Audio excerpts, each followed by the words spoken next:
নির্জনতার পায়ের আওয়াজ শুনি দূর থেকে। একটা পাথর নড়ে ওঠে আমার বুকের ভেতর।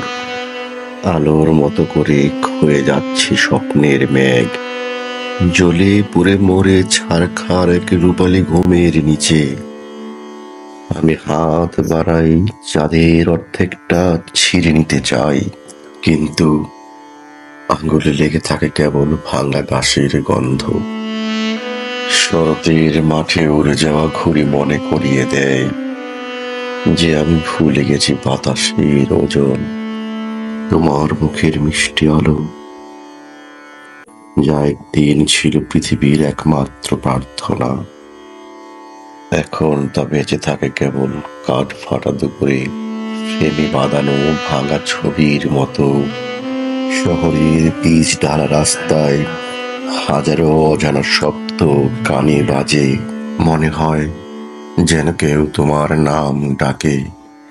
মনে হয় যেন কোনো এক গলির শেষে তুমি দাঁড়িয়ে আছো, এক হাতে ধরা এক কাপ কফি আর অন্য হাতে পুরনো চিঠি। কিন্তু বাস্তবতা ঠোঁট কামড়ে হাসে। সিগারেটের ধোঁয়ার মতো সবকিছু মিলিয়ে যায়। আমি জানি ভালোবাসা আসলে একটা মৃত নদীর মতো, তাতে পানি নেই, তবু আমরা দাঁড়িয়ে থাকি তার কোলে। চোখ বুঝে শ্বাস নেই, ভাবি যেন এই নদী একদিন আমাদের বাঁচাবে। কিন্তু আসলে বাঁচায় কেবল শূন্যতা। বুকের পাঁজরে পাথরের ভার নিয়ে হেঁটে যাই স্টেশনের দিকে। প্রতিটি পা ফেলার সাথে শুনতে পাই তোমার হাসির ছায়া। তোমার ছায়া আমাকে চেনা ভুলে যেতে বলে। আমি ভুলতে চাই, কিন্তু স্মৃতিগুলো আঁকড়ে ধরে রোদেলা দুপুরের মতো। কিভাবে ভাঙা যায় এই শিকল?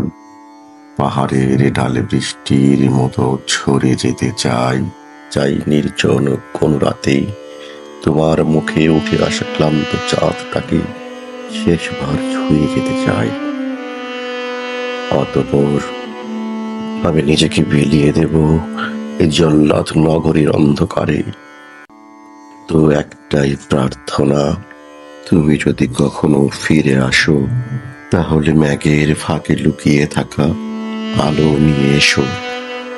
আমার পাথর হয়ে যাওয়া বুকের ভিতর একটা ফুল ফুটুক, যার কোনোদিন শুকাবে না, কোনোদিন শুকাবে না।